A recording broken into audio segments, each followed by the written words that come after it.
Saya bilang, saya nggak usah bawa Alkitab ya. Lah kenapa? Saya nggak percaya lagi dengan Alkitab. Kita bahas tentang Al-Quran. Minggu depan kita bahas tentang Al-Quran. Ayat yang pertama kali dibacakan kepada saya adalah Dzalikal kitabu la raiba fi hudal lil muttaqin. Surat ayat kedua. Surat pertama apa?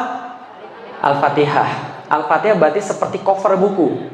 Lalu kemudian surat kedua Al-Baqarah, kata pengantar.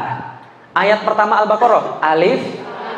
Ayat kedua, Dzalikal kitabu la raiba fi hudal lil muttaqin. Berarti kata pengantarnya begitu. Pas baca kata pengantar, baru-baru saya bilang apa? Sombong betul kitab ini.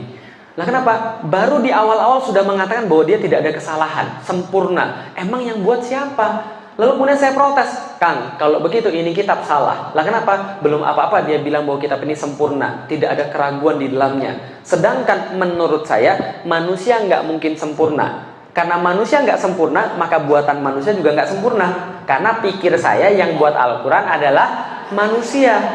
Padahal bukan. Wajar nggak saya mikir begitu? Ya, karena yang buat Weda siapa? Manusia. Tripitaka?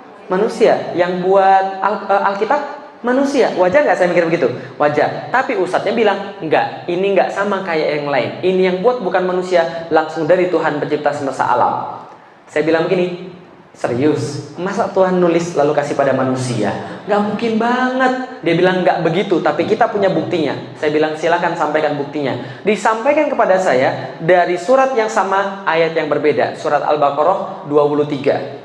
Wa in kuntum fi raibim mimma nazzalna 'ala abdina fa'tu bi suratin mimithlihi. Dan bila kalian tetap dalam keraguan dengan apa yang kami turunkan terhadap hamba kami Muhammad, maka datangkanlah satu surat yang semacam dengan Al-Quran itu. Ketika baca ayat itu, kepala saya kayak digebukin ibu-ibu sekalian. Bukan digebukin begini, bukan. Maksudnya gini, argumen saya hancur. Jadi landasan mikir saya hancur. Lah kenapa hancur? Karena ditantang langsung dari dasarnya. Seolah-olah Al-Quran pengen bilang begini, udah didelik, gak usah banyak ngomong. Gini aja, kalau kamu hebat, datengin yang semacam dengan Al-Quran.